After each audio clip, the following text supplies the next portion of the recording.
Sejam bem-vindos ao primeiro Fórum Sul-Mineiro de Finanças Públicas Municipais, promovido pela Prefeitura Municipal de Pouso Alegre. Neste evento, que reúne líderes e gestores financeiros e administrativos das cidades da região sul-mineira, iremos discutir e analisar importantes temas da gestão financeira municipal. Iniciando as solenidades do evento, convidamos para compor a mesa de honra as seguintes autoridades: o excelentíssimo senhor prefeito Rafael Simões,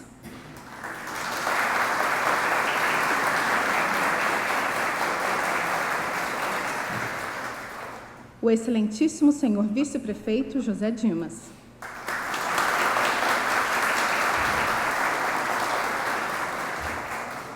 o senhor vice-prefeito da Câmara Municipal dos Vereadores de Pouso Alegre, Eliselto Guido,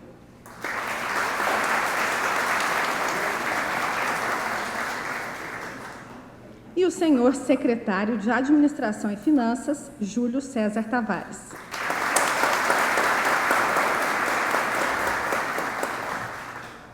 Registramos as seguintes autoridades que se fazem presentes neste evento e que ocupam os lugares reservados, considerados extensão da mesa de honra: Lourival Júnior, vice-prefeito de Bueno Brandão.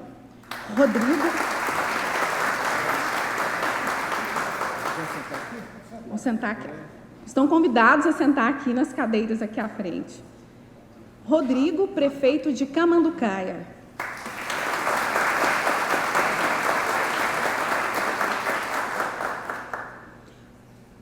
Homero, prefeito de Silvianópolis.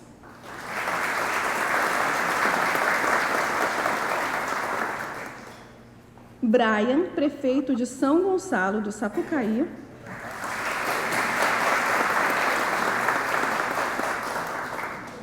E na presença, Nilton Fernandes, vice-prefeito de Heliodora.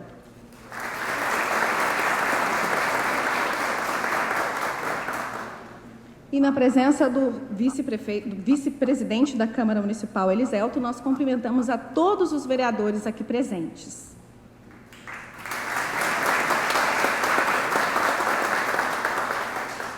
Nós convidamos a todos para se colocarem de pé para a execução do hino nacional brasileiro.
E para dar início às atividades do fórum, passamos a palavra ao senhor secretário de Administração e Finanças, Júlio Tavares. Bom dia a todos. Eu gostaria muito de agradecer imensamente a presença de todos vocês que saíram de suas cidades e vieram atender ao chamado de uma sensação que nós tínhamos, que nós precisávamos conversar. A sensação e que nós, que estamos no dia a dia das finanças, que estamos no dia a dia dos anseios dos municípios, que os prefeitos procuram a área de finanças das prefeituras e falam, eu preciso atender aquele anseio da comunidade, eu preciso atender aqui. E nós ficamos naquela situação de que nós temos que contrabalançar, nós temos que equilibrar uma série de situações. Então nós, que sabemos dessa angústia que nós temos, eu agradeço então a presença de cada um de vocês que saiu da sua cidade e aqueles de Pouso Alegre que vieram prestigiar, para que a gente pudesse aqui conhecer a realidade de cada um, conhecer as experiências, conhecer aquelas soluções que foram dadas. Cuidamos disso com muito carinho. O que nós queremos é que vocês, primeiramente, se sintam muito acolhidos aqui em Pouso Alegre, que vocês se sintam muito em casa, porque nós temos problemas em comum, nós temos soluções que nós já encontramos, soluções que nós buscamos ao longo do tempo. Então, isso eu começo então agradecendo a cada um de vocês, mas de coração mesmo. Nós somos a casa, sintam em casa, a nossa casa é de vocês. Queria agradecer também, além da presença de vocês, os nossos parceiros, a Faculdade de Direito do Sul de Minas, que nos acolhe dentro desse espaço, que nos dá toda a estrutura para que estivéssemos aqui. Queria agradecer aos nossos parceiros que estão aqui nos apoiando hoje, a SigCorp Tecnologia da Informação, Ethereum, também do Grupo SigCorp, o Banco do Brasil, a Caixa Econômica Federal, a Libertas Auditores e Consultores, Riva Investimento, e Vila de Capital e a XP Investimentos. Esses são aqueles que fizeram com que isso tudo fosse possível. Queria agradecer muito a todas as pessoas que estão trabalhando aqui, queria fazer um agradecimento especial à coordenadora do evento, que fez com que isso tudo acontecesse, que queria que todo mundo se sentisse acolhido, a Laura. Peço uma salva de palmas a ela, que fez brilhantemente a organização desse evento, junto com a Heloísa, que também atuou, e todas as meninas lá da Finanças que trabalharam para que vocês estivessem aqui, que fossem muito bem acolhidos. Pois bem, então hoje nós temos um trabalho grandioso de ouvir as pessoas, um trabalho de conhecer as realidades. Então nós trouxemos aqui um pouquinho de economia, para que falasse nossa primeira palestra. Nosso primeiro palestrante vai falar sobre economia, nós vamos falar sobre tributos, nós vamos falar de como obter e como operacionalizar emendas parlamentares, uma fonte importante, rica de recursos para nós que vivemos uma situação complexa nesses últimos anos. Vamos falar também sobre desenvolvimento local, porque esse é um ponto extremamente importante. Nós só vamos melhorar as nossas arrecadações promovendo o desenvolvimento. Nós vamos melhorar as nossas arrecadações fazendo com que as pessoas cresçam junto com o município. Essa é algo muito importante. Essa foi uma das encomendas que eu recebi lá no ano de 2017, quando a gente iniciou essa jornada. Então é extremamente importante essa parceria de vocês. Eu sentia muita falta de quem conversar. E isso que a gente propõe nesse primeiro fórum, que pode ser o primeiro de muitos fóruns, que a gente vai promover para melhoria, para mudança dos municípios. Todos nós temos uma missão. O setor público, além de ser uma atividade das pessoas, é também uma missão. É algo que a gente tem aquele prazer de ver as coisas realizadas. Aprendi aqui com o nosso prefeito Rafael Simões o prazer de ver as pessoas tendo a sua vida melhorada por uma atuação nossa. E é isso que a gente busca aqui. Então sejam muito bem-vindos, aproveitem o dia, nós vamos conversando ao longo do dia. Nós trouxemos pessoas sensacionais para falar para a gente aqui. Então eu fico aqui e finalizo a minha fala aqui de boas-vindas a vocês, agradecendo o apoio que eu tive de todos os colegas secretários, superintendentes da Prefeitura de Pouso Alegre e principalmente do nosso prefeito municipal, que é o grande condutor dos bons resultados que Pouso Alegre teve e a região reconhece e por isso está aqui com a gente, para que a gente possa trabalhar junto. Eu agradeço muito ao prefeito que acreditou no trabalho da gente, que apostou que a gente chegaria a um bom resultado. Muito obrigado e sejam muito bem-vindos.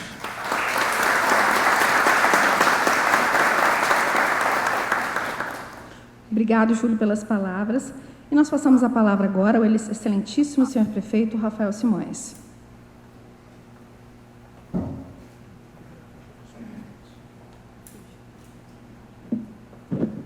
Senhoras e senhores, meu bom dia. Quero aqui cumprimentar cada um de vocês, agradecer a presença aqui na nossa casa, FDSM, que eu estou vendo aqui, foi a casa e continua sendo a casa de muitos aqui, essa casa de ensino de direito. Eu comecei aqui, tenho toda a minha vida calcada aqui e hoje é um dia muito especial. E eu aqui cumprimento e agradeço profundamente o Júlio Tavares, que aceitou o desafio, junto com toda a sua equipe, de preparar esse fórum aqui para nós discutirmos finanças públicas, gestão fiscal e poder compartilhar com todos vocês um pouquinho dos nossos acertos e também dos nossos erros e também discutirmos problemas que são conjunto a todos.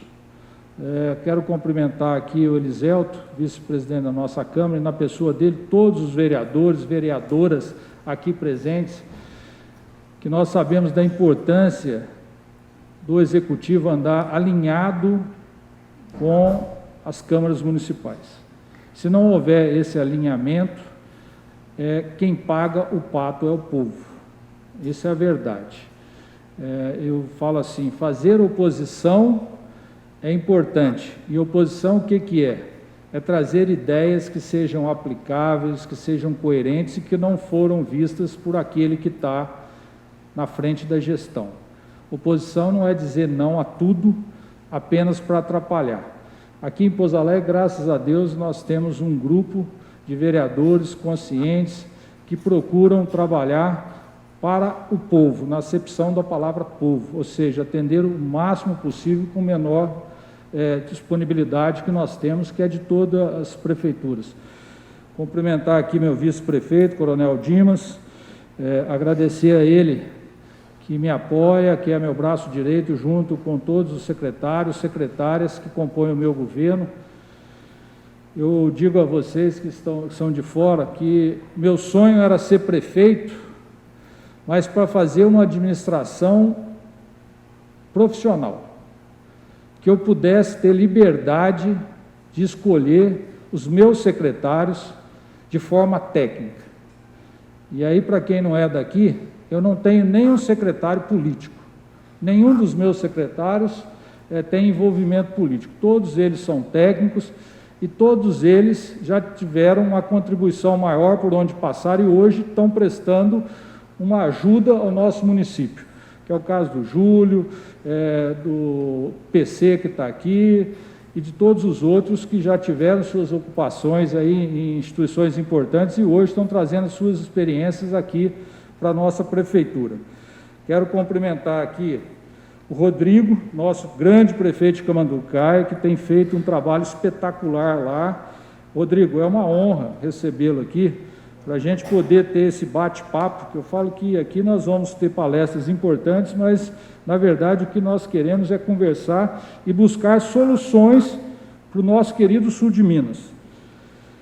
Quero aqui cumprimentar o Brian, prefeito eleito há pouco, lá em São Gonçalo, que tem aí uma missão árdua, porque ele assumiu agora e não pegou um governo que era dele, o que já é uma dificuldade, até entender toda a movimentação, a gente sabe que não é fácil. O Newton, de Leodoro, nossa querida Leodoro, Newton, muito obrigado por você estar aqui. são todas cidades co-irmãs nossas. O Romero não está aqui. O Lorival está aqui, velho. O Lorival está do meu lado, você escondendo ele aqui. O Lorival de Bueno Brandão, leve meu abraço ao Silvio, a todos lá, Lorival. Cumprimentar aí os secretários, funcionários públicos. Eu digo a vocês, quando a gente está fora do poder público, a gente tem soluções para tudo.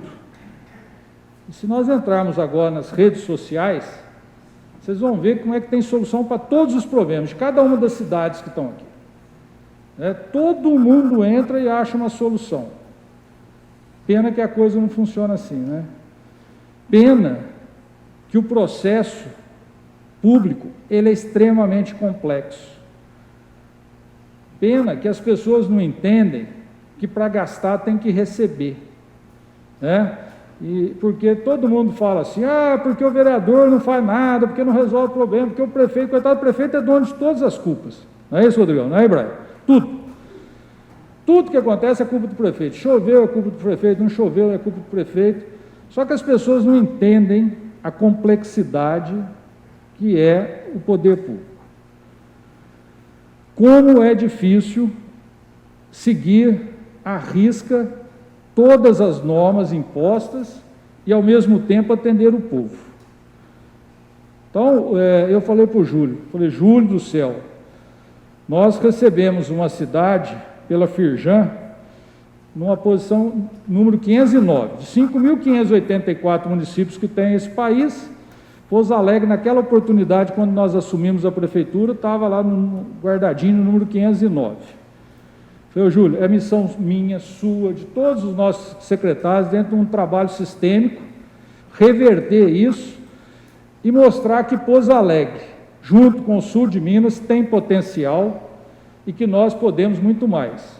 E aí nós começamos um trabalho na gestão fiscal, de recuperação, fechando as torneiras que estavam abertas e que não traziam nada para o nosso povo, porque gasta-se muito mal, lamentavelmente, por falta de gestão, e como as dificuldades são grandes, a gente acaba não vendo esse vazamento que tem no dia a dia nas nossas prefeituras.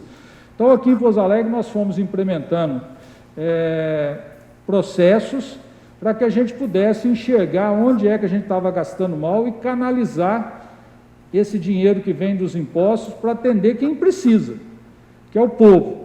Mas eu digo assim, qual povo?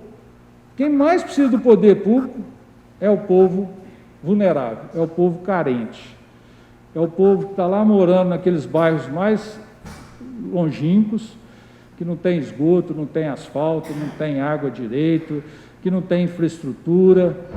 Então nós falamos, vamos reorganizar. E graças a Deus nós saímos de 509 e viemos para a posição 91.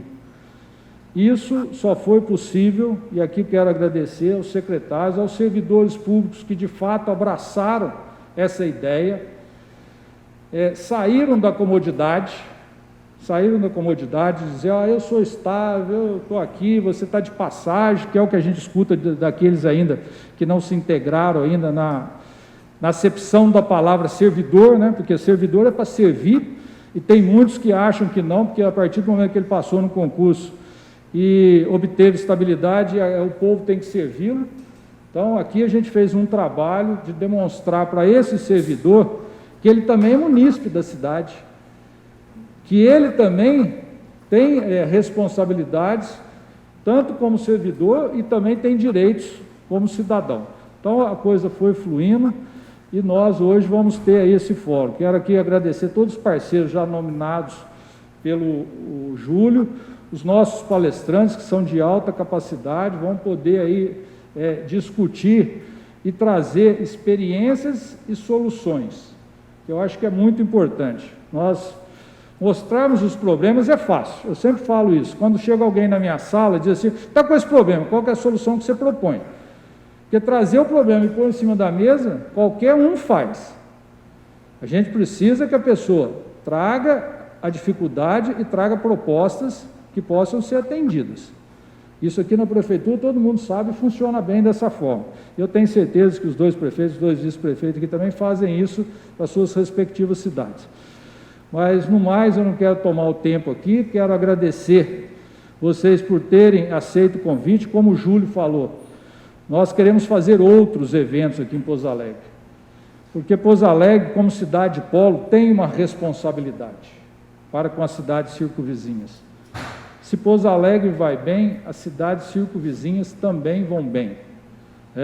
E nós precisamos mostrar isso, nós políticos, mostrar isso para o nosso governador, que aqui no sul de Minas a potência ela é imensa, mas ela precisa ter um olhar diferenciado, porque nós, executivos municipais, sozinhos, não damos conta de fazer tudo que precisa ser feito.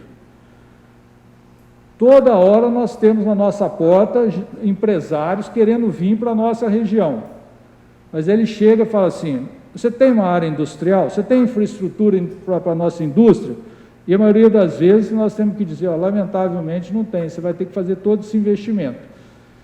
Ele tem um Brasil inteiro para investir. Ele sai daqui e vai investir no outro estado, e a gente perde. Então, é muito importante que haja uma integração de todos nós, para que possamos chamar a atenção do governo estadual, em especial, para que ele olhe com mais carinho aqui para o nosso sul de Minas.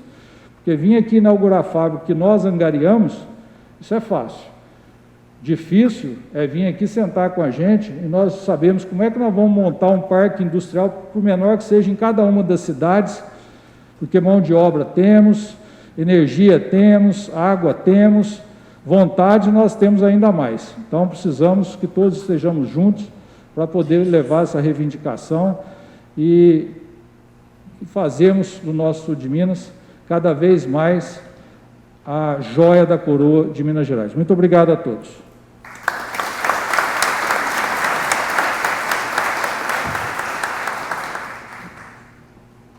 Neste momento, então, desface a mesa de honra. Convidamos as autoridades da mesa a ocuparem a primeira fila reservada desse auditório.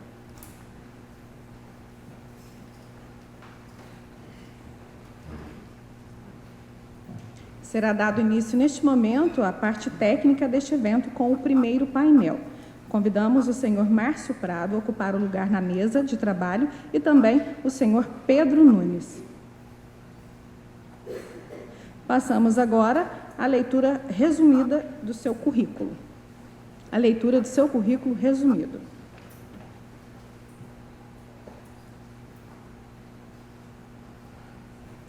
Márcio Prado atua com análise e gestão de ações desde o ano 2000. É engenheiro de produção formado pela Escola Politécnica da USP e mestre em economia pela PUC-Rio. Atuou como analista de empresas na corretora do Banco Credit Suisse, focado no setor de telecomunicações, entre os anos 2000 e 2001. De 2005 a 2013, atuou na corretora do Banco Santander, com foco em análise e avaliação de empresas dos setores de eletricidade, saneamento e gás.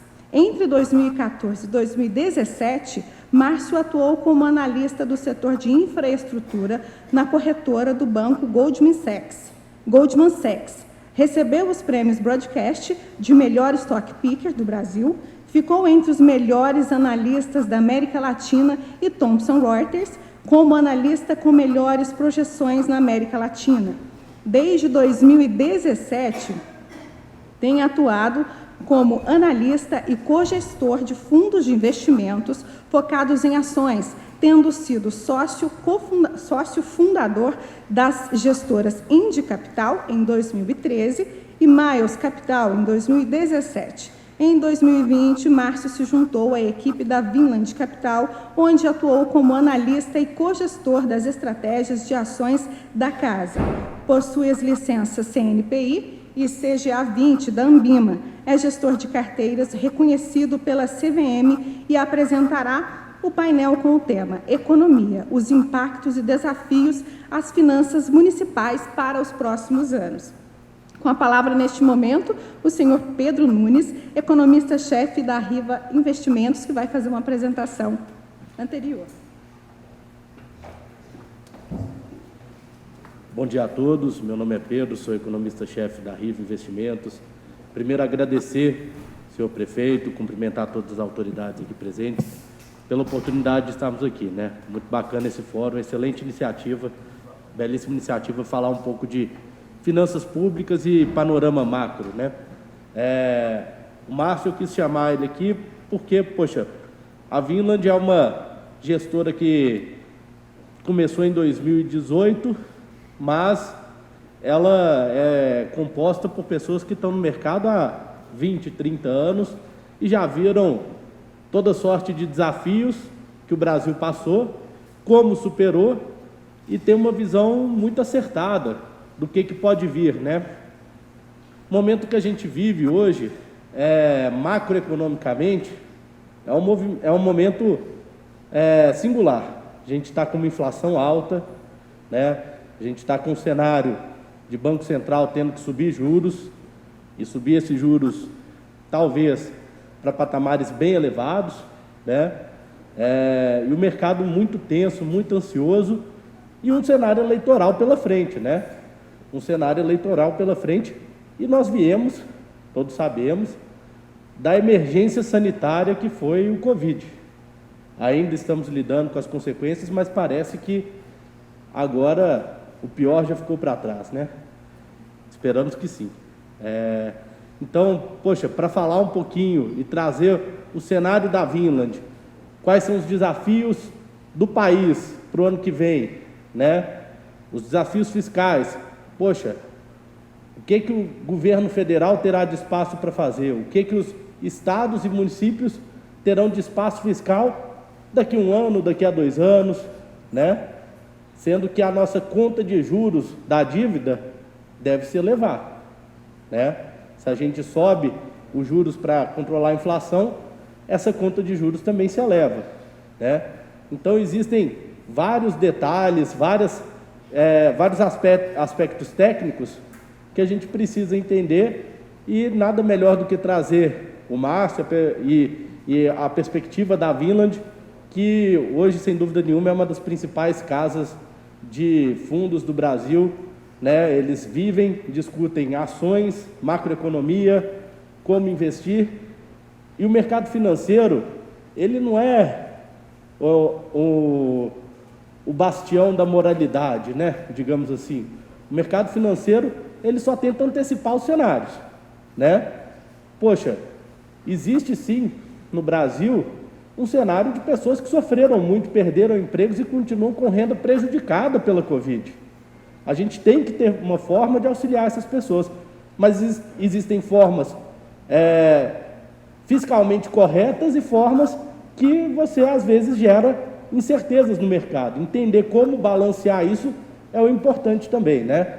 O mercado financeiro, se você propuser, né, uma fórmula que seja fiscalmente responsável, não precisa ser no momento, mas se você traz uma perspectiva futura, olha, vou conseguir ajustar a dívida daqui a 1, 2, 3 anos, ele já se acalma, né? Olha, eu estou vivendo uma situação excepcional, mas daqui a 1 ano eu vou fazer isso, isso e isso, está aqui o meu plano, né? Por quê? Porque o mercado financeiro olha para frente, ele antecipa, né? E é isso que a gente vai tentar trazer aqui. Qual que é essa visão que o mercado está antecipando e por que ele ficou nervoso, e se existem alternativas e soluções. Então, Márcio, com você. Bom dia. Obrigado, Pedro, pela introdução. Primeiramente, cumprimentar as autoridades presentes, na figura do prefeito. Quer tirar, né?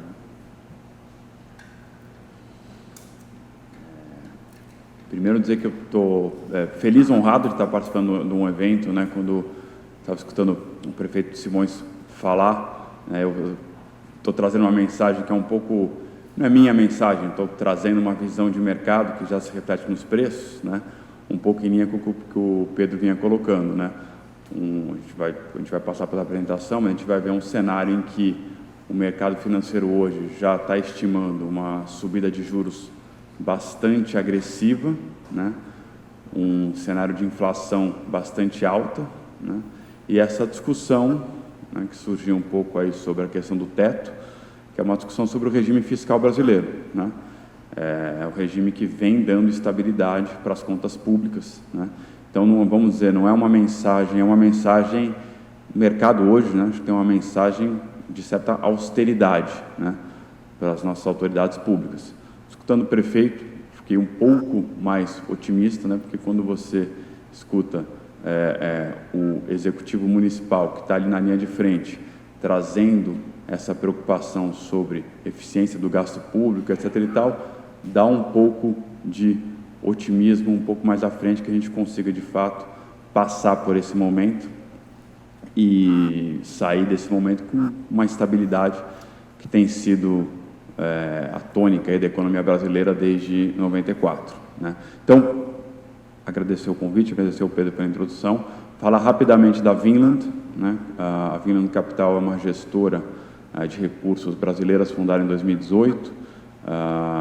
Os sócios principais vieram de um grande banco brasileiro, o Banco BTG, e de um grande banco americano, o Banco Goldman Sachs, no qual eu trabalhei com parte dessa equipe, né?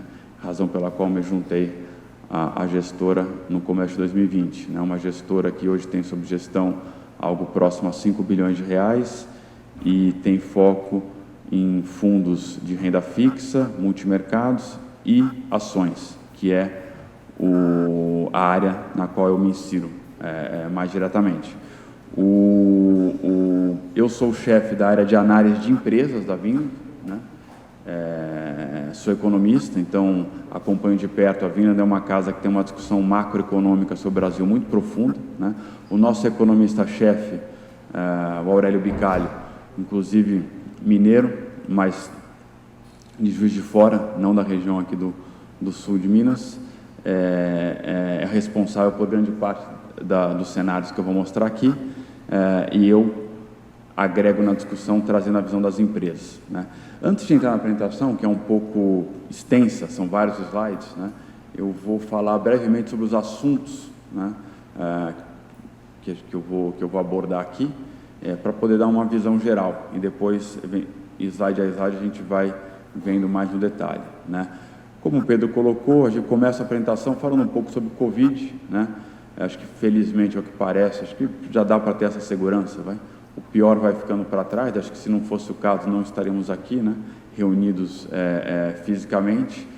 Vou mostrar alguns dados que mostram, de fato, como a vacinação tem permitido, em vários países do mundo, uma queda muito grande em novos casos, uma queda muito grande em mortalidade. Então, acho que esse é um ponto importante e talvez um ponto positivo, antes de entrar na parte mais árida da apresentação, que vai falar um pouco do cenário macroeconômico no Brasil.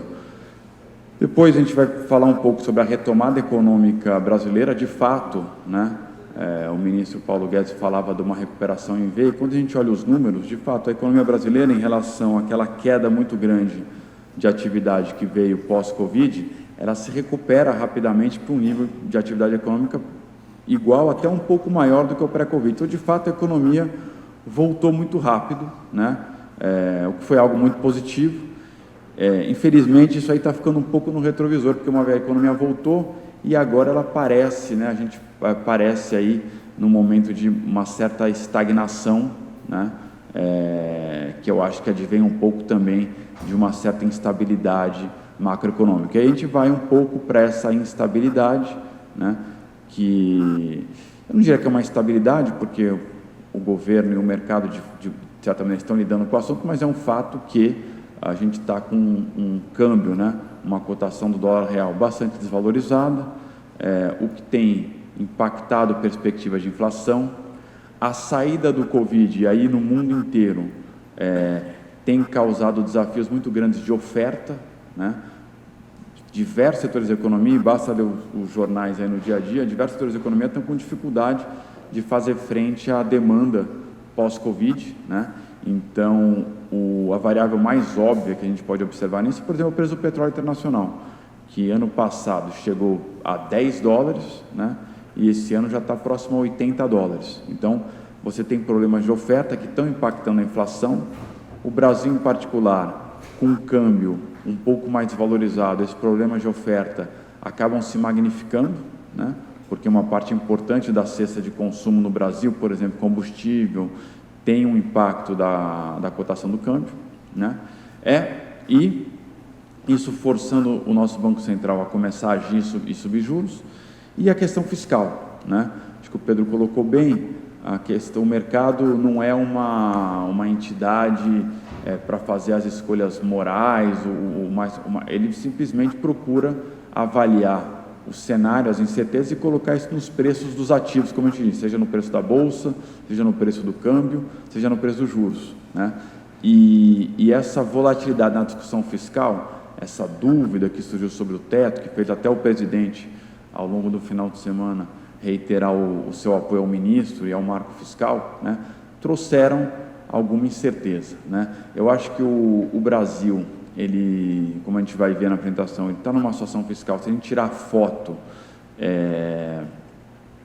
da nossa relação dívida-PIB, né, até que melhor do que se esperava, né? Essa recuperação mais forte da economia nos dá uma foto hoje que é melhor do que a foto que a gente imaginava que ia ter no final de 2020. A foto é melhor, isso é uma boa notícia. Entretanto, essas incertezas sobre o regime fiscal fazem com que o mercado fique muito ansioso em relação ao filme que vai se desenvolver daqui para frente, né? A gente vinha de um marco fiscal nos governos anteriores, antes do governo Temer, que era baseado no superávit primário, que no fundo os prefeitos acho que sabem bem no dia a dia, que é a diferença entre receita e despesas não financeiras. O objetivo do Brasil era ter um superávit primário e, de fato, o Brasil conseguiu ter um superávit primário sustentado até 2013, 2014, mas o fato é que esse superávit primário ele foi muito baseado em aumento de receita, né? Em aumento de impostos, aumento de tributação. O gasto do governo continuou aumentando ao longo do tempo. Em 2013 e 2014, por diversas razões, acho que chegou a um limite, né, esse regime, né? O Brasil passa a experimentar déficits primários importantes. O governo percebe, e aí o governo, no sentido mais amplo, seja o executivo, o legislativo, percebe que o caminho de aumento de impostos parecia que não era possível de ser continuado, e aí se introduz o teto de gastos, que é uma política para você limitar os gastos do governo, ainda que você continue em déficit, né? Pelo menos você dava uma sinalização para o mercado, né, de que as despesas governamentais estão sob controle, mesmo que a gente tenha experimentado os déficits primários de maneira sequenciais. Desde 2015 o Brasil não tem mais superávit primário, é só déficit. Então acho que esse é um ponto até importante naquele ponto sobre o papel do mercado. Você vê, o mercado conseguiu conviver com o fim do superávit primário e um novo regime que a gente tem estado em déficit aí há 5, 6 anos. Então, com regras claras, né, o mercado consegue projetar e ver que a dívida vai estar sob controle. A questão não é tanto qual o regime, né, se é o superávit primário, se é o teto, mas é que esse regime seja crível e ele se mantenha ao longo do tempo. Por isso, momentos como esse são de bastante estresse. Então, esses são os pontos principais que a gente vai abordar na apresentação. São muitos slides, tá?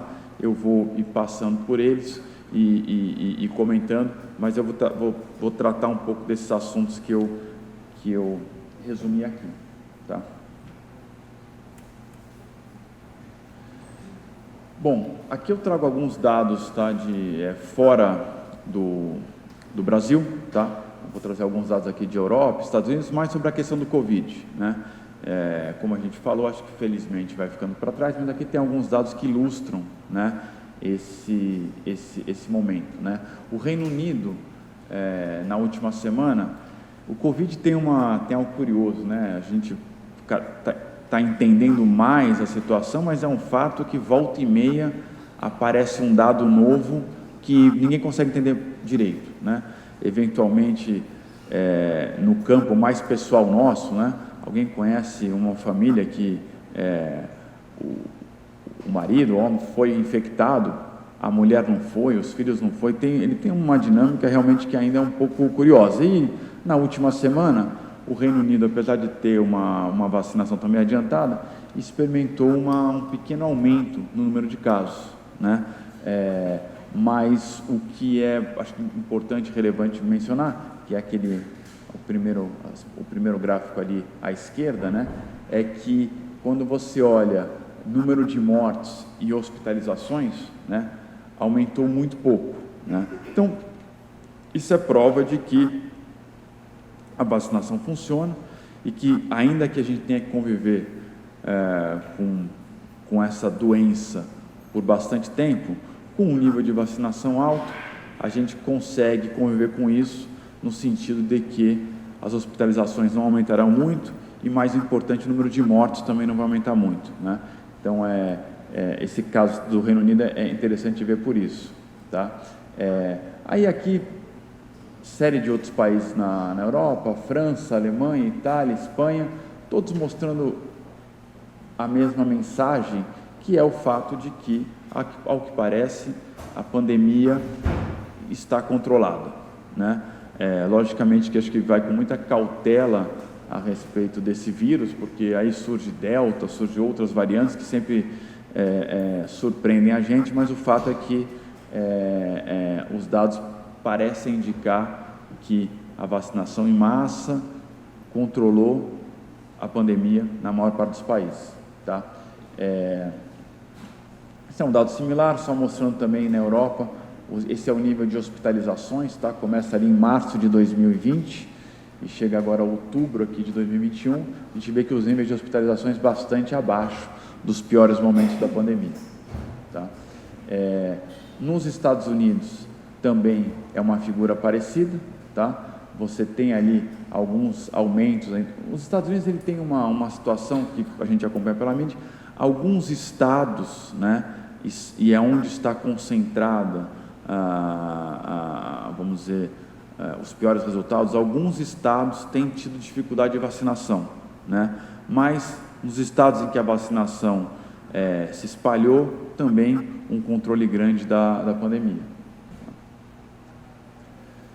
Na China, onde tudo começou, né? Os dados chineses, todo mundo sempre olha com algum cuidado, mas assim, você vê basicamente, não tem mais caso novo na China, né?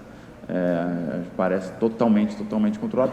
Essa semana teve uma matéria no jornal que uma cidade chinesa experimentou um pequeno surto, mas com 4 ou 5 casos, né? Essa vantagem ou desvantagem desses regimes mais totalitários, né? O governo chinês fechou uma cidade com 4 milhões de habitantes depois de ver 4 casos, né? Então, acho que também por lá a gente não deve experimentar. Sempre falo com muita cautela, porque a gente esperava isso no passado, demorou mais, mas acho que agora com a vacinação dá para dizer que o pior ficou para trás. E aí mais dados de vários países, só para fazer o ponto, aqui tem Chile, Colômbia, África do Sul, México, mostrando de fato uma queda importante no número de novos casos. Tá? Brasil também, seguindo essa tendência mundial. O Brasil, na verdade, né, quando a gente vai olhar aqui tem dados de porcentagem da população vacinada, né? O Brasil já tem ali, né, entre primeira e segunda dose, mais de 75% da população vacinada. Então, assim, quando a gente olha, né, o mundo como um todo, na verdade, o Brasil está numa situação melhor do que a média global, né? O que nos dá confiança, um certo otimismo de que essa questão do Covid parece que vai sendo superada, e isso, obviamente, é importante do ponto de vista de qualidade de vida, de saúde pública, que é o mais relevante, mas também é importante do ponto de vista de economia, né? Porque a gente vai vendo que as atividades ao ar livre, né, as atividades que demandam contato humano, estão retomando, né? Isso aqui são dados da economia americana, tá?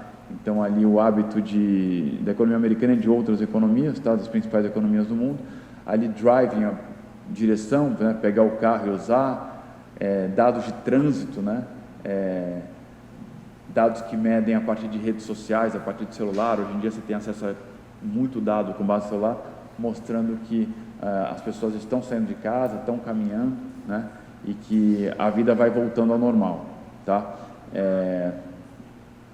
Isso aqui também, dados todos nessa linha, ali dados de compra em varejo, dados de compra em farmácia, frequência em parques, a gente já está em níveis superiores àqueles que estavam um pouco antes do Covid. Então, a vida parece que voltou ao normal, né? Acho que esse é um ponto importante para a gente lidar também com a economia daqui para frente, né? Eu acho que é algo importante e, eventualmente, né, conforme as economias vão reabrindo, parece que os Estados Unidos reabriu para o Brasil, acho que entre ontem e hoje, só precisa apresentar ou a vacinação ou fazer o teste do Covid 3 dias antes. Então, um setor, né, que ainda vinha ficando um pouco para trás, que é a questão do turismo, também esse parece que vai retomar mais fortemente. Esse dado aqui faz um pouco parte do que eu mencionei da recuperação da economia brasileira, mas das economias do mundo inteiro, a recuperação em V, tá? Esse PMI é o dado de atividade industrial. Mais importante, ele é calculado de maneira uniforme entre vários países do mundo, né? Então a gente vê ali, aí você tem Estados Unidos, Europa, China, Reino Unido e Japão, tá? Todas as dados de atividade econômica similar, tá? Com a diferença que, de fato, os Estados Unidos e Europa já estão com a atividade industrial ali acima do que estava no nível pré-Covid. Então, você tem esse V aqui, que é o Covid, e depois uma recuperação muito rápida, tá? Como a gente vai ver quando a gente chegar na parte de Brasil, o Brasil também teve um desempenho similar. E aí a gente vê já várias economias ali, a maior parte delas, à exceção do Japão, já com nível de atividade econômica acima do nível do final de 2019. Então, hoje o fato é, o mundo está com uma atividade econômica que é superior, razoavelmente superior, a que nós tínhamos antes do Covid, né? Nós já estamos razoavelmente acima do que estávamos no final de 2019 como mundo, tá? A parte negativa, mais esperada dessa recuperação, ela era esperada, mas o fato é que ela era esperada, mas não na magnitude que a gente está enfrentando. É a questão da inflação, né? A inflação no mundo acelerou enormemente, né? Os Estados Unidos, né, estão com uma inflação de 5,5%, né? Isso é uma inflação que o Brasil tinha há 2 anos atrás, né? O Brasil, a gente vai ver depois, vai ter uma parte mais do Brasil, o Brasil está com mais de 10% de inflação, né, analisado. Isso é inflação, a nossa inflação ao consumidor, né? A inflação industrial no Brasil, por conta do câmbio, do dólar, do aço, chegou a passar de 30% nos últimos 12 meses, né? E o fato é que a inflação na maior parte dos países, mas nos Estados Unidos é onde o mundo financeiro hoje tem focado a sua maior atenção. Então, se há um dado, né, eu acabo vendo isso todo dia, mas eventualmente vocês, como executivos municipais, servidores, um dado, né, desse mundo um pouco mais macro, que talvez lendo um jornal vale a pena prestar atenção, é esse dado de inflação nos Estados Unidos, né? Ele está em 5%, a meta do Banco Central americano é que ele seja um pouco abaixo de 2%, né? E agora o Banco Central americano está numa situação parecida, com várias diferenças, mas parecida com a do Banco Central brasileiro, no sentido de que ele está de olho na inflação, né? Só que ele tem um desafio ainda maior, de certa maneira, porque mal ou bem o juro americano, o dólar, né, é a referência para o nosso sistema econômico hoje. Então, se ele faz um aperto monetário muito agressivo, né, isso desorganiza não só a economia americana, como a economia do mundo, né? A gente já viveu, não é o caso hoje, tá? Não, só estou mencionando como referência histórica, né? No começo dos anos 80, os Estados Unidos fez um ajuste monetário que puxou os juros até 12,5%. Foi quando o Brasil quebrou e entrou na sua crise de dívida, né? Não está longe disso, felizmente, mas é um fato que esse dado de inflação americana a 5% é algo que todos nós prestamos atenção e torcemos ali para que o Fed consiga navegar num equilíbrio difícil, que é manter a atividade econômica forte, robusta, mas ao mesmo tempo consiga, ao longo dos próximos 12 meses, né, ver essa inflação convergindo mais para baixo. Um ponto importante, tá, ainda sobre a inflação americana, é que mesmo que você ajuste essa inflação por algum choque de oferta importante, né, o Covid ele acabou gerando inicialmente uma quebra no que a gente chama de cadeia de oferta, né, em inglês o supply chain, que ele acabou desorganizando um pouco algumas indústrias e isso fez com que a oferta dessas indústrias diminuísse muito. Sem oferta, né, o preço aumenta. Então, inicialmente teve um choque de oferta, mas o que a gente vive hoje é um fato de que as economias do mundo, né, e o Brasil também, isso tem um pouco a ver com a discussão do teto, né, as economias do mundo, os Estados Unidos em particular, o Brasil também na mesma toada, continuam dando muito incentivo para a economia, não só com o juro ainda baixo, está sendo ajustado, mas também com o programa de transferência de renda, né? Nos Estados Unidos, os programas de transferência de renda foram enormes, né, e continuam, né? Então, esse é um momento que a gente está com a economia já bastante acelerada e os bancos centrais e governos tentando fazer uma transição aqui que não gere maiores acidentes, uma transição para um regime de juros um pouco mais alto e para uma diminuição nos apoios à economia via transferência de rendas. Importante esse slide que eu tinha colocado pelo seguinte, né? Mesmo tirando os choques de oferta que eu mencionei, do Covid e tal, ou seja, tira o petróleo, tira esse choque de oferta, tem aquela questão dos microprocessadores que tem saído no jornal o tempo inteiro, a indústria brasileira de automóveis não vai conseguir produzir a meta que era para esse ano, não só a brasileira como a americana, por falta de chips, né? Esses chips são produzidos na maior parte ali no Sudeste Asiático, e o Covid quebrou um pouco essa... Mesmo que você ajuste por esses efeitos de queda de oferta, a inflação está alta. A inflação está alta e a inflação já está um pouco espalhada pela economia.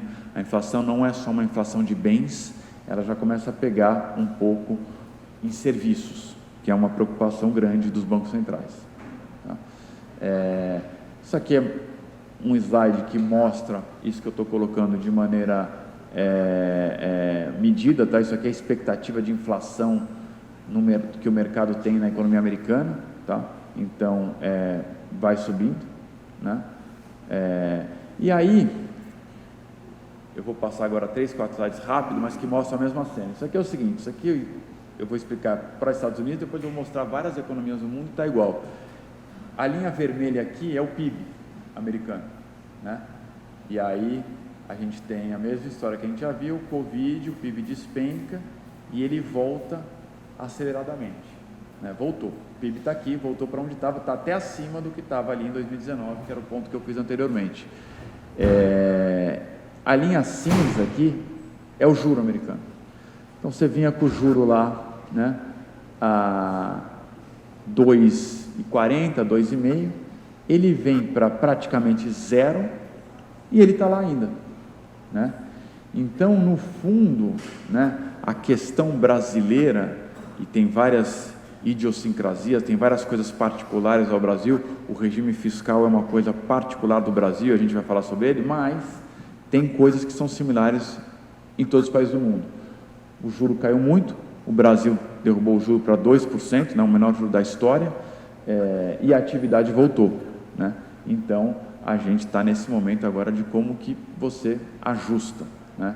E aqui, ó, é o mesmo gráfico para Nova Zelândia, Noruega, Canadá, Reino Unido, Austrália, África do Sul, Índia, Coreia do Sul, Chile, Colômbia, México, Peru, Europa, Japão, Suécia, ou seja, quase todos os países do mundo numa situação similar, o juro foi lá para baixo, a atividade voltou, e agora a gente está num momento que é sempre tenso, que é um momento de retirada de estímulo monetário, né? É sempre um momento que tem que ser feito com os bancos centrais ter muita atenção para você não descarrilar a recuperação, para você não gerar nenhum tipo de acidente. Nesse aspecto, o Brasil está similar ao resto do mundo, né? Então aqui a gente tem o nosso PIB, né? De fato, a atividade voltou em V, o Brasil cresceu aqui no quarto trimestre de 2020 7%, 3%, então uma recuperação muito forte da economia brasileira, similar àquelas que a gente viu de algumas economias no mundo, né? Recuperação também na produção industrial. Agora, o que começa a ocorrer um pouco, isso aqui é a produção industrial brasileira, né? Infelizmente, aí é outra questão, não vamos tratar aqui, a indústria no Brasil, né, tem perdido relevância na economia, né, mas o fato é que pós-Covid houve uma recuperação. Mais recentemente, a indústria está um pouco fraca por conta dessa questão de quebra de cadeia de suprimento, né? Por exemplo, para ficar num exemplo meio óbvio, que já exemplifica bem, a indústria automobilística no Brasil não vai conseguir entregar o que era a meta no começo do ano por falta de insumo, né?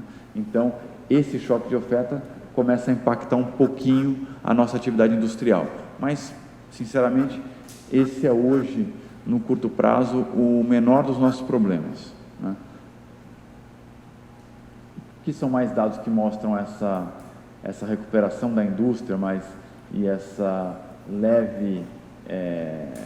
esse leve recuo por conta de questões de oferta, tá?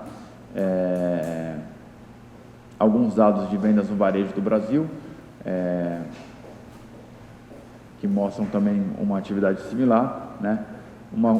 Algo importante, o setor de serviços, tá? Já se recuperando bastante, tá? Também já em níveis aí maiores do que o pré-Covid, tá? Então era um setor que estava um pouco mais afetado por conta de que ele depende muito às vezes do contato físico, da ida a uma loja, da ida a algum tipo de serviço. Então ele também já se recupera bem, tá? Dados aqui sobre a capacidade ociosa da economia brasileira, diminuiu bastante. Capacidade ociosa significando quanto que da indústria, quanto da nossa capacidade não está sendo utilizada, já diminuiu bastante, tá? Então a economia já voltou realmente a uma certa normalidade nesses aspectos, tá? Desemprego no Brasil continua alto, tá? Na faixa aí de 14%. Entretanto, tá? Quando você olha a geração de emprego, carteira assinada, a recuperação vai estando muito bem. Então, a princípio, né? Também o desemprego deve continuar caindo, né, com essa recuperação da economia, né? Crédito, tá, só para passar ainda em alguns dados mais conjunturais, também o crédito na economia continua subindo, há crescimento de crédito.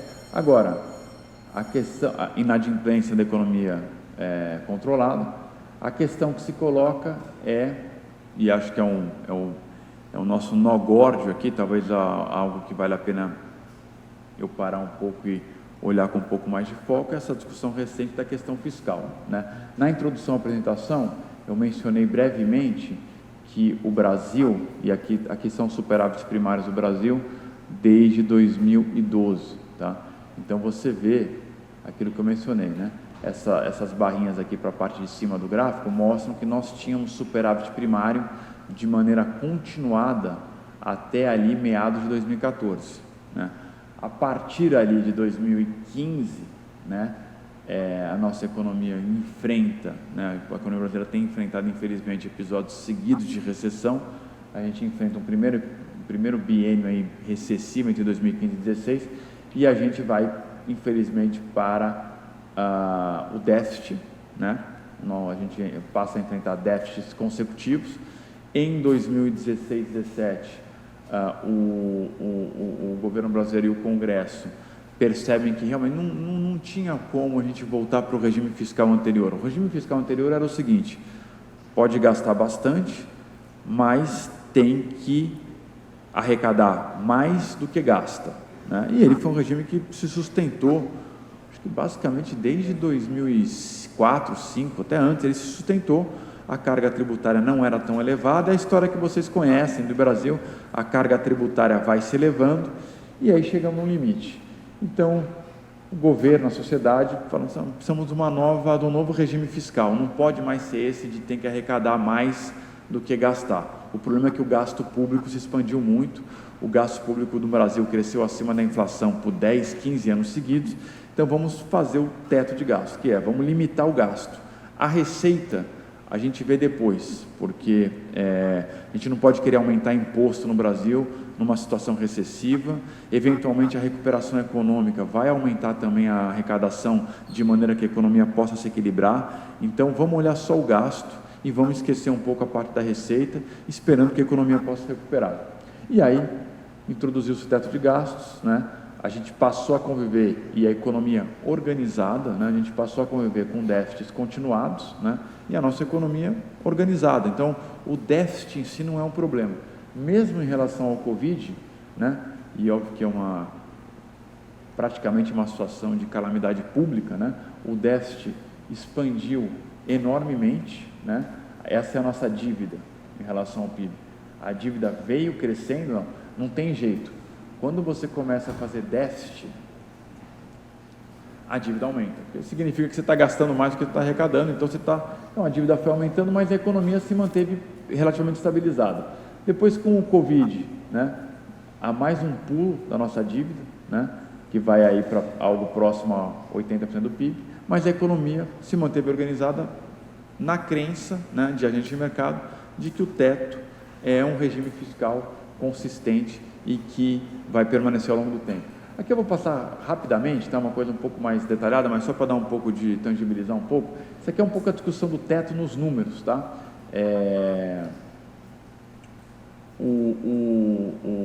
Quanto que o governo quer gastar com o Auxílio Brasil, mais uns 15 bilhões de reais. O gasto temporário, o Auxílio Brasil mais com 400 reais seria mais 35 bilhões de reais, né?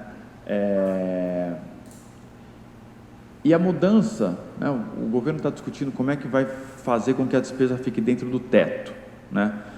Sem entrar em muitos detalhes, a discussão agora é ajustar qual o indexador do teto, né? O indexador do teto era a inflação até o meio do ano, mas se o governo ajustar o teto com a inflação do ano inteiro, como a inflação foi muito alta, isso vai aumentar o teto e vai dar espaço para que o governo possa ampliar o Auxílio Brasil dentro do teto. Então, o teto é respeitado.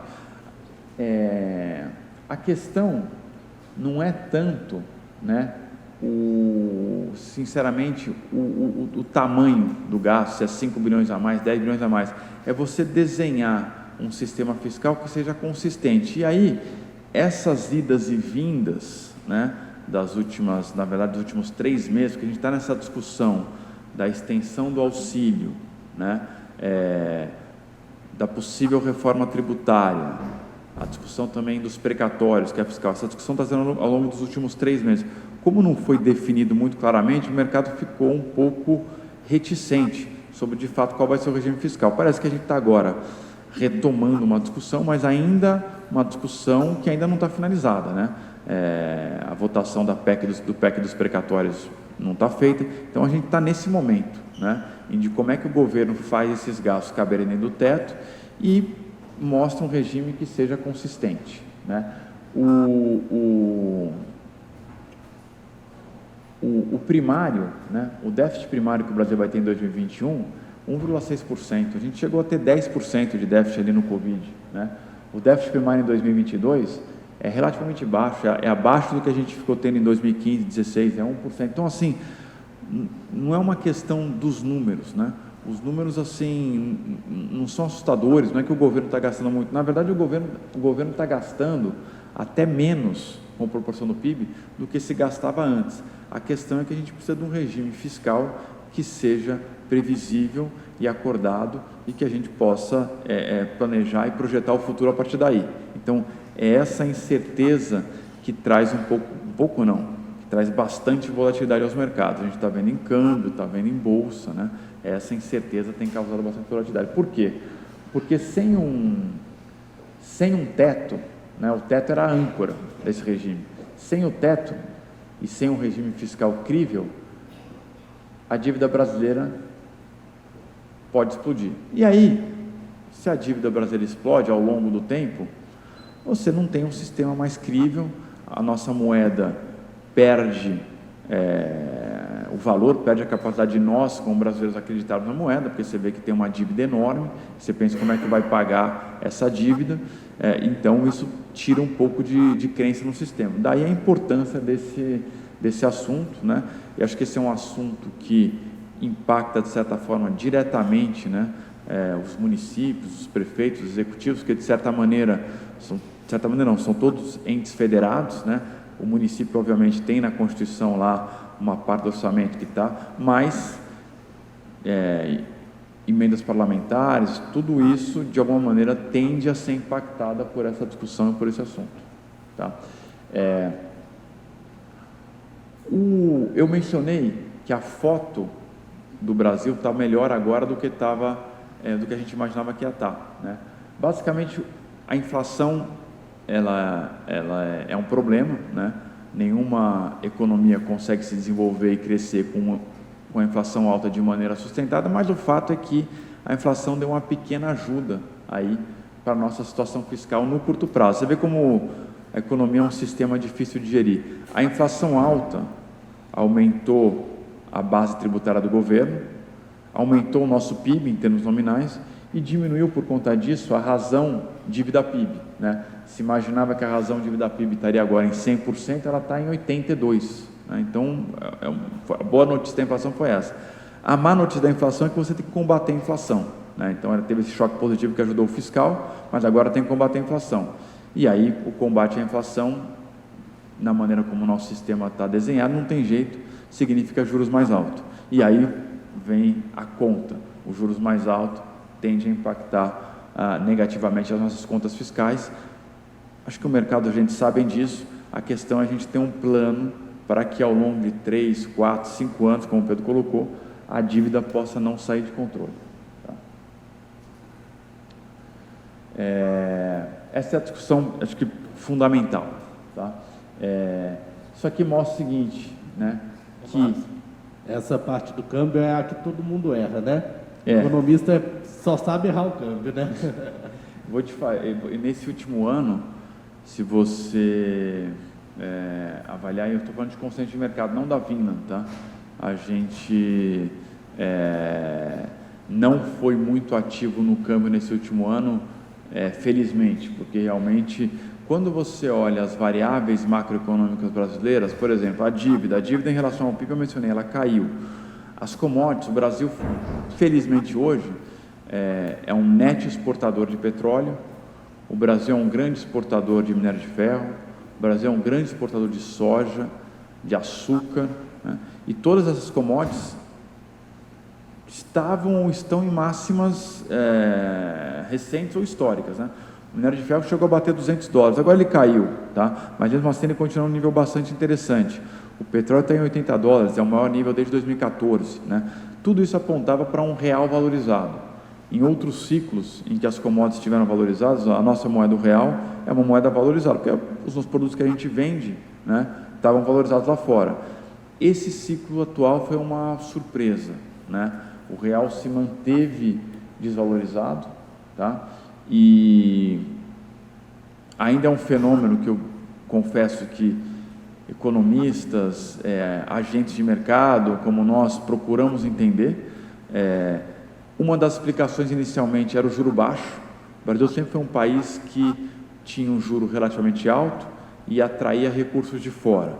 Esses recursos, né, ao comprar em reais e vender dólar, costumavam valorizar o real, né? Quando o juro foi para 2%, uma explicação que o mercado passou a acreditar é que é o seguinte: o juro muito baixo está fazendo com que dinheiro saia do Brasil, né? Acho que é uma coisa cada vez mais comum. Era impensado há 10 anos atrás você encontrar um brasileiro que tivesse investimento fora do Brasil, que comprasse alguma ação fora do Brasil. Hoje é uma coisa ainda incomum, mas já que você encontra, né, por aí, já é um fenômeno. Então, isso significa dinheiro que sai do Brasil, né? Então, inicialmente imaginou-se que esse juro baixo, né, era a razão do real desvalorizado. Entretanto, o juro tem aumentado, né, e o real continua relativamente desvalorizado. Aí, a explicação atual é o regime fiscal, então a gente está ainda um pouco observando, ainda é um fenômeno novo. Em geral, em ciclos econômicos anteriores, com commodities em alta, né, o real sempre era uma moeda forte, né? Não tem sido o caso agora e temos observado e procurado entender melhor esse fenômeno e entender se o real definitivamente vai ficar num nível mais desvalorizado. Eu acho que, dado que acho que o mercado e vários agentes estavam esperando uma valorização do real já há 12, 18 meses, acho que o mercado já se acostumou, acho que nós, né, já nos acostumamos que vamos ter que conviver com esse real mais desvalorizado, né, a perder de vista. Tendo dito isso, possivelmente, se você me convidar daqui a um ano, eu volto aqui, quem sabe o real está 4,80 só para fazer... Vai ter errado. Errar, né?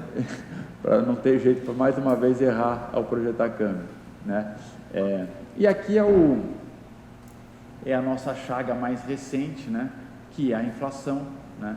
A gente está com uma inflação 3 meses anualizada de 16%, a inflação ano contra ano está em 10%, a nossa meta, o teto da meta de inflação é 5,25%, né? Então não tem muito o que fazer, o Banco Central tem que subir o juro, inclusive hoje tem uma reunião do Copom, né? Sobe quanto hoje? Olha, eu não... vou deixar... essa reunião está polêmica, porque tem gente falando que deve subir 1, tem gente falando que deve subir 1,5, e teve gente até exagerando falando que devia subir 3% hoje o juro. Tem um economista que falou ontem que deveria subir 3 pontos percentuais. O juro hoje é 6,25, né? Então, subisse 3 já iria para 9,25. Mas a gente está no campo que vai ter que subir mais do que 1%. Tá? Vai ter que subir mais do que 1% hoje, esse é a nossa visão. E a gente tem uma visão de que hoje o juro está 6,25, que o juro vai ter que encerrar esse ciclo em 11,25, né? Então é um juro aí acima de 10%, tá? E aí aqui tem vários dados. Márcio, você não acha que com esse ciclo de elevação da Selic a economia não vai desacelerar demais, não? Como que vocês estão vendo isso? A gente está vendo uma desaceleração razoável. Até vou colocar aqui nesse último slide aqui que mostra o nosso cenário. A gente vê a economia, o PIB, que a gente estima que vai crescer 5% esse ano, que ano que vem ele vai crescer só 1,5%, né? Tem alguns economistas, né, de grandes bancos que já projetam uma pequena recessão para o ano que vem, um pouco abaixo de 0%, e a razão é um pouco essa crise de confiança. Então acho que é importante nesse momento, nesses próximos 2 meses, 1 mês no Congresso, em que a gente consiga fechar o Auxílio Brasil com respeito ao teto, então, porque isso gera uma crise de confiança. Não é só isso, acho que também não podemos ignorar o fato de que a nossa taxa de juros, a Selic, estava em 2% ao final de 2020, deve fechar esse ano em 9,25% e deve fechar 2022 em 11,5%, né? Então, o juro, ele impacta diretamente a atividade econômica de maneira muito óbvia, seja num crediário, seja na aquisição de um imóvel, seja na vontade que as pessoas têm de consumir, ao invés de deixar o seu dinheiro rendendo. Então, realmente a gente entra em 2022, ao que parece, num cenário de ajuste, um ajuste razoavelmente forte de juros, que coloque a inflação sob controle, e esperamos que, do ponto de vista fiscal, né, tanto o executivo como o legislativo possam vir com uma solução consistente, né, para que 2022 seja meramente um ano de ajuste, um ajuste forte, mas um ajuste, e que a partir do segundo semestre do ano que vem, olhando já para 2023, a gente possa de novo, né, estar com a economia organizada, com um cenário que o juro possa voltar a cair. Mas o fato é que acho que a visão de mercado hoje, que a gente concorda para os próximos 6 meses, é de um aperto monetário grande, né? Isso tem impactos, né, em classes de ativos, né? Eu trouxe um gráfico aqui, que é o preço da Bolsa Brasileira em dólar, né? Essa linha verde aqui, né? O preço da Bolsa Brasileira em dólar, com a queda da Bolsa e com o nível do câmbio onde está, do dólar real, né? Está em níveis, assim, próximo do menor dos últimos 10 anos, né? Já hoje, né? Do ponto de vista de pessoas como eu, que avaliam o mercado e sempre tem que tomar a decisão de investir ou não, tem um lado interessante que assim, mostra que o preço parece atrativo, né? Estamos num preço que é o menor preço dos últimos 10 anos, então o preço parece atrativo, mas tem uma razão, a gente vai entrar num ciclo de aperto monetário grande, e então a gente está agora mais cauteloso em relação a várias classes de ativo. Não é algo estrutural, mas é algo realmente aí para os próximos 6 meses, até esse ciclo de aperto monetário se encerrar, para a gente voltar a ficar mais, vamos dizer, para aumentar o nosso nível de alocação em ativos que não sejam juros brasileiros. Tá? Eu acho que, para terminar... Só para bater um papo aqui, enquanto pensando no cenário, você falou, beleza, eu acho que existem hoje 2 cenários, né? Um cenário de que a gente conclui esse ajuste dos juros, tem um ano de economia um pouco mais fraco, a consequência, obviamente, para o setor público é uma arrecadação que vai subir um pouco menos, né? Provavelmente 2022 vai ser um ano com uma arrecadação um pouco mais restrita, né, de impostos, e a gente precisa de que na esfera federal se trace um plano de ajuste fiscal que o mercado acredite, né? Se isso for feito, depois de 2023, 2024, você volta para uma trajetória de crescimento, né? Os juros que fecha a 11, 11,5, não importa o número cheio, mas ele chega num pico, ele volta a cair, né? Você volta a ter uma inflação de 3,5, 4 e os juros volta, sei lá, para 7. Perfeito. Chutes educados aqui, né? Esse é um cenário de normalidade e que você ou retoma uma regra de superávites fiscais, que aí seria um ajuste bem grande, ou você cria uma nova regra fiscal que te permite esse ajuste ao longo do tempo. Ponto. O cenário alternativo é um cenário que, se você não tiver uma regra fiscal crível, aí a gente está num cenário de que os juros ficam permanentemente mais elevados, você tem uma despesa de dívida extremamente elevada com esses juros, né? E aí a situação de dívida se embola toda, né?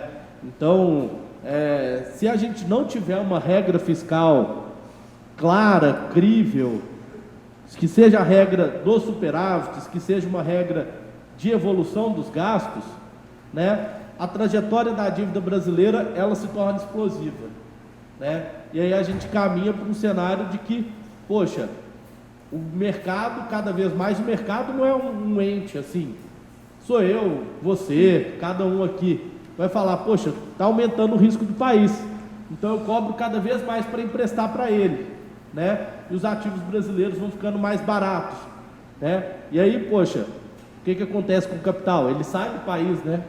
A pessoa fala, olha, eu não confio no Brasil, a dívida está ficando muito alta, vou colocar em dólar as minhas economias, e aí o dólar continua desvalorizando. Então, existem 2 tipos de cenários para os quais a gente pode se encaminhar. Historicamente, o Brasil consegue chegar a acordos para caminhar para um cenário que, beleza, a gente faz ajustes, eles são doloridos, né? Pode ser que esse ajuste dessa vez envolva um pouco de aumento de imposto em 2023, né? Se fale, poxa, vou criar uma nova alíquota do imposto de renda, vou recriar a CPMF, como o Guedes vira e mexe falava, né, que queria fazer isso, vou tributar os dividendos, né? Poxa, beleza, isso endereça parte do fiscal aí, parte vai vir de corte de gastos, né?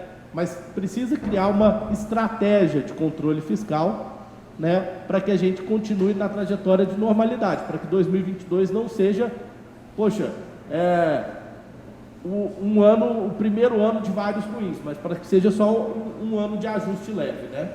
Eu acho que não, você colocou muito bem. Eu assim, saindo um pouco dessa questão de econômica e tal, uma coisa que o Brasil, né, me parece, como observador aqui eu não sou tão especialista em finanças públicas, que minha especialização maior, eu sou economista, mas minha especialização maior é empresa, né? Mas uma coisa que o Brasil conseguiu, diferente de grande parte dos nossos vizinhos, né, foi ter uma moeda relativamente estável, né? desde o real, desde 94, né? Mesmo assim, obviamente, 5,60, 5,50, né? Para a gente machuca um pouco, né? Mas, de qualquer maneira, assim, o brasileiro, grande parte dos brasileiros mantém a sua poupança em real, então há uma confiança meio que inata de que, de alguma maneira, as coisas vão se arrumar e o país não pode perder isso de maneira alguma, né?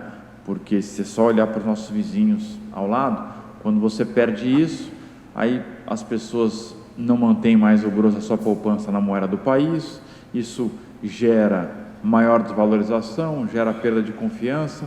Então, esse cenário é o único com o qual a gente, como agente de mercado, a gente tem que olhar todos e dar probabilidades, mas assim, a nossa expectativa é que os agentes públicos, né, teriam um cenário de 2022 ter um ajuste, talvez um pouco doloroso, né, mas que a gente coloque as contas fiscais numa trajetória saudável, numa trajetória positiva.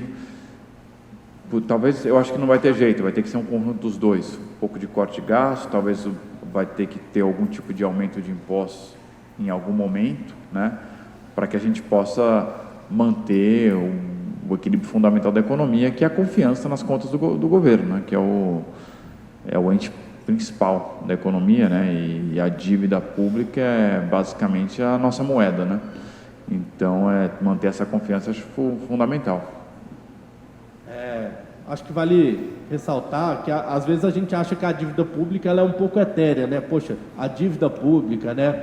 Mas quem que compra essa dívida pública, né? São os fundos de pensão, né? Ah, você tem uma previdência privada no banco, né? Você tem uma previdência... eu sou funcionário do Banco do Brasil, eu tenho a previdência do Banco do Brasil, enfim...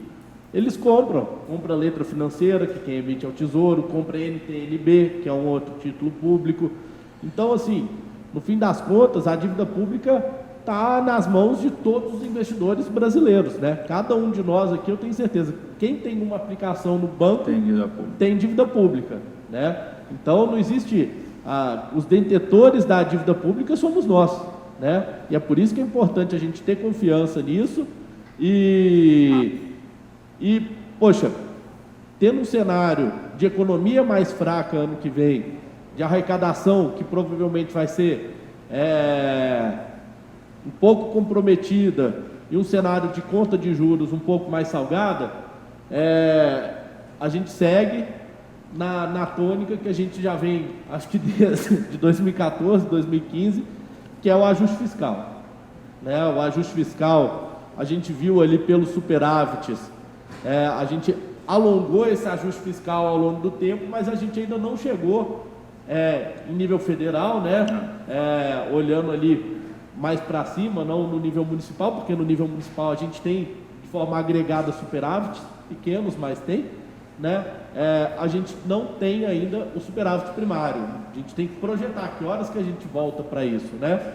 Daqui a 2 anos, 3 anos, 4 anos, e enquanto a gente não resolver isso, a restrição fiscal vai continuar. A segunda solução para o problema brasileiro, Márcio, acho que todo mundo... E a solução mais legal é o crescimento, né? Normalmente, quando tem mais crescimento, você volta a ter arrecadações melhores. E a parte do crescimento, ela se dá normalmente por 2 coisas. Mais população trabalhando. A gente tem um estoque de desempregados, dá para colocar mais pessoas para trabalhar, tomara que a gente reduza esse desemprego. E o segundo é a produtividade, né? A grande questão a nossa produtividade, ela tem estado estagnada. E aí, formas de melhorar a produtividade: educação, investimento em ciência e tecnologia, né? Qualificação, abertura comercial. Existem N fórmulas, eu acho inclusive aqui que Pouso Alegre, eu venho a Pouso Alegre já desde 2018, né? A Riva começou aqui em 2017 e eu adoro a cidade, adoro o sul de Minas, e eu vejo como que cresce, né?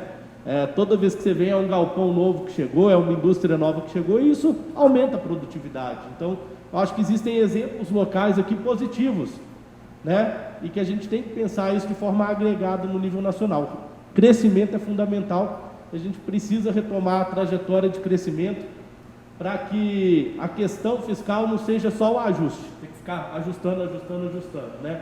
Crescer é importante. É que nem criança, né? Se eu comer um tanto de pratão, eu vou ficando mais gordo, né não?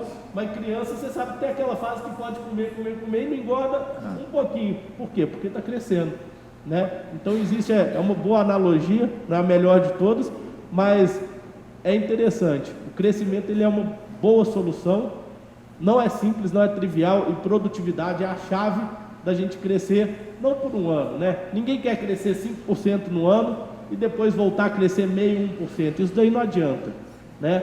A gente quer crescer 2, 2,5%, 3%, só que por uma década, aí você faz a diferença, né? Então acho que minha visão é um pouco essa. Eu quis te interromper, Márcio, mas eu quis trazer um pouquinho disso. E aí, poxa, a contribuição do município na educação a gente sabe que é fantástica, né? O município que faz uma boa educação é maravilhoso. O município que incentiva indústrias, incentiva conhecimento. Poxa, se eu consigo implementar localmente programas para qualificar pessoas para programar, falta programador, sobra vaga no Brasil, né? Se você qualifica a pessoa com o conhecimento do século XXI, isso é uma das soluções. Então, o prefeito falou muito bem, né? Trazer os problemas é fácil, né? É legal a gente também pensar soluções, e eu quis trazer um pouquinho de soluções, não só apontar os desafios a gente tem, né? Mas existem formas de superar, exige que a gente seja responsável, né? E que a gente tome boas decisões. Perfeito, Pedro, acho que você colocou bem. Acho que também não é essa questão fiscal, é esse equilíbrio, né? Acho que com o crescimento, assim, aí saindo um pouco do mundo ali do dia a dia, quando olha o Brasil, né? Produtor de petróleo gigante, né? Acho que tem muito espaço para focar no crescimento também.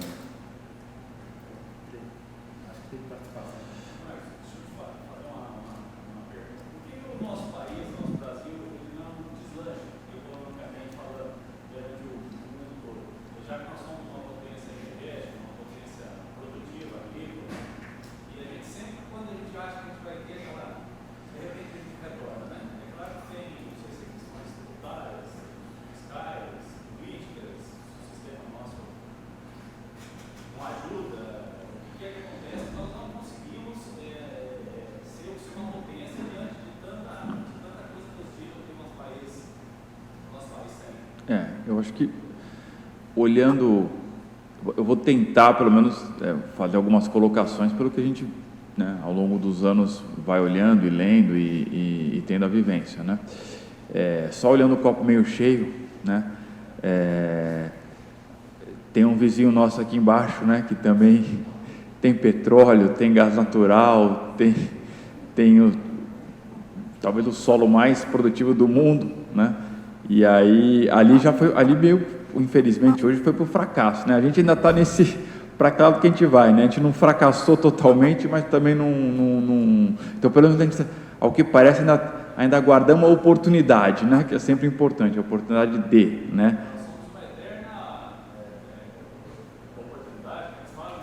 Era o país do futuro, que sempre fica, né? Mas o potencial está lá, acho que, como você mencionou bem, energia em todo tipo, né? Porque hoje a gente tem petróleo, a gente tem gás, a gente tem água, né? O solar também é um país que tem uma das maiores insolações do mundo, a agrícola é uma potência, urânio, né? Hoje fala-se muito eventualmente nessa questão da transição, a gente é uma potência ambiental, né?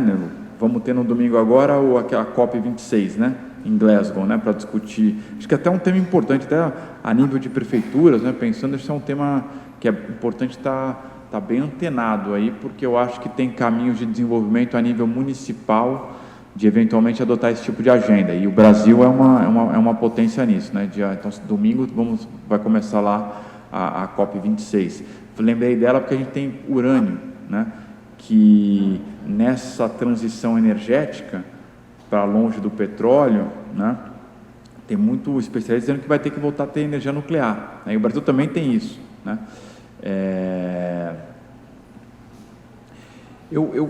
Eu acho que é uma coisa óbvia, mas é verdade. Acho que a educação, o Pedro colocou, acho que tem ainda, né? Acho que a gente está caminhando, né? Pelo menos nesse aspecto a gente está caminhando. Às vezes os programas foram um pouco exagerados, mas assim, sempre teve um foco aí em educação. Acho que a educação é bem relevante. E eu acho que o sistema tributário, né, de uma coisa mais específica que está nas nossas... Porque a educação é um projeto de longo prazo, né? Mas uma coisa que está mais nas nossas mãos, como sociedade, Congresso, algo que a gente pode realmente atuar e fazer nos próximos 1, 2 anos, né? Acho que o sistema tributário ele é muito inconsistente, né? Você tem aí estados que focam muito na questão do benefício fiscal, tributa-se muito a produção, né? Pouco consumo. Você tem, de fato, a se reconhecer, e o próprio ministro Paulo Guedes traz isso na reforma tributária, você tem um sistema tributário regressivo, né? Que tende a não ser muito equilibrado do ponto de vista de como ele taxa. Então, acho que tem um trabalho importante de melhorar um pouco também a equidade do sistema. Acho que dá para ele ser mais justo, né? E eu acho que com um sistema tributário mais equilibrado, aí o empreendedor, o empresário, o município, com as regras mais claras, isso vai tender a aumentar a produtividade bastante. Então, óbvio que a educação sempre, né?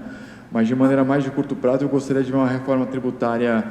Eu acho que uma reforma tributária bem feita podia endereçar o fiscal, que é esse problema que a gente está há 4, 5 anos aí, tem que resolver, né? Para a gente manter a confiança na nossa sociedade, no governo e tal, e também melhorar esses incentivos de impostos, né? Para você não viver sempre do que se chama de puxadinho, alguém dá um benefício fiscal aqui, outro benefício, aí o empresário vai conseguir olhar o Brasil como um todo e ver qual que é o melhor lugar para ter cada coisa. Eu coloco muita expectativa de que uma reforma tributária bem feita pudesse acelerar o crescimento, né? Porque as condições estão aí, né? Assim, a não ser que a gente realmente se enrole muito nós mesmos, né? Mas a gente tem condições muito boas, né? Do ponto de vista de acesso a esses recursos, né? Naturais.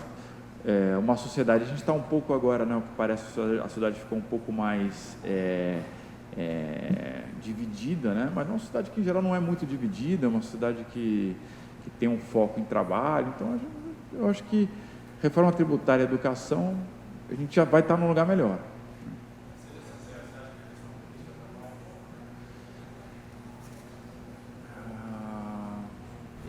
Não sei. Meu foco nunca foi muito análise política, né? Eu vejo só que